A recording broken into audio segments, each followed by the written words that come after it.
Shalom, kembali kita akan mempelajari pelajaran sekolah Sabat pada saat ini dengan judul Wahyu Misi Allah di Zaman Akhir.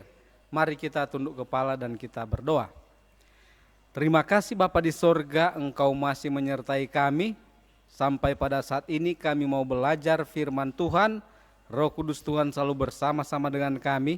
Dalam nama Yesus Juru Selamat kami, amin. Saudara yang kasih, pada pembukaan kitab Wahyu, kita membaca bagaimana fokus pada misi Allah. Saudara yang kasih, di awal pelajaran triwulan ini, kita mengetahui bahwa misi Allah bagi kita dan Allah menjangkau manusia. Allah yaitu Trinitas kebenaran, yaitu Bapa, Anak, dan Roh Kudus. Dan di kitab Wahyu, misi Allah di akhir zaman berakhir juga dengan 3 oknum pribadi dalam kealahan, yaitu Bapa, Anak, dan Roh Kudus. Dan kita ketahui bahwa Yesus digambarkan sebagai seorang saksi yang setia, karena dialah salah satu oknum kealahan yang menjelma menjadi manusia dan diam di antara kita. Oleh sebab itu saudara yang kasih, pada saat kita membaca kitab Wahyu bagaimana misi Allah di dalam kehidupan umat-umat yang percaya adalah untuk menjangkau orang-orang dari tempat terjauh untuk menyatakan Injil kebenaran sehingga mereka bisa mengambil keputusan untuk menerima atau menolak Yesus sebagai juru selamat. Sangat indah pada saat Rasul Petrus dia menyatakan di dalam 1 Petrus 2 ayat 9, tetapi kamulah bangsa yang terpilih, imamat yang rajani, bangsa yang kudus, umat kepunyaan Allah sendiri, supaya kamu memberitakan perbuatan-perbuatan yang besar dari Dia yang telah memanggil kamu keluar dari kegelapan masuk kepada terangnya yang ajaib. Saudaraku yang kasih, di kitab Wahyu digambarkan orang-orang percaya akan menjadi imam-imam. Saudara, apa pengertian daripada imam? Nabi itu adalah juru bicara Tuhan. Jikalau Tuhan mau menyampaikan sesuatu kepada manusia atau umatnya, maka dia melakukan dengan perantaraan seorang nabi.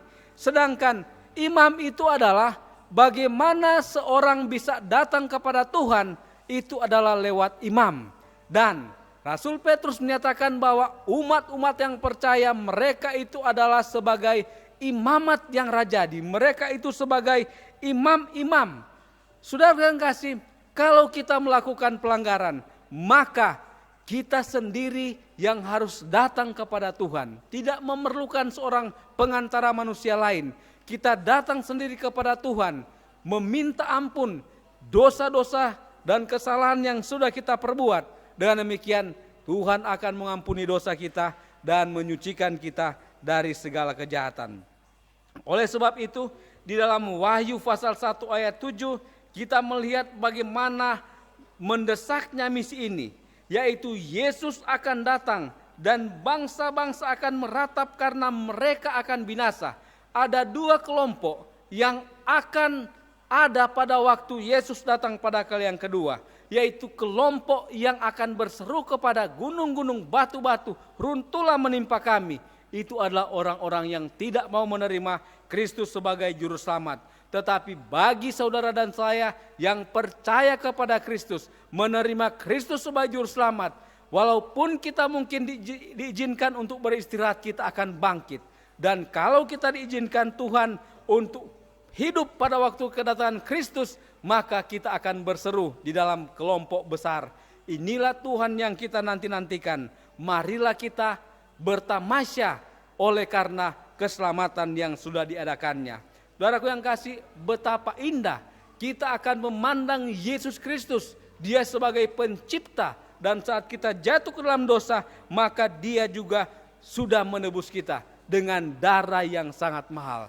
Jangan sia-siakan keselamatan yang Tuhan sudah berikan kepada kita. Dengan demikian maka misi Allah itu akan berakhir dan kemenangan akan menjadi bagian daripada orang-orang yang percaya kepadanya, yaitu yang menurut akan perintah-perintah Tuhan. Kiranya Tuhan memberkati kita sambil kita terus mempelajari pelajaran sekolah Sabat dalam nama Yesus. Amin.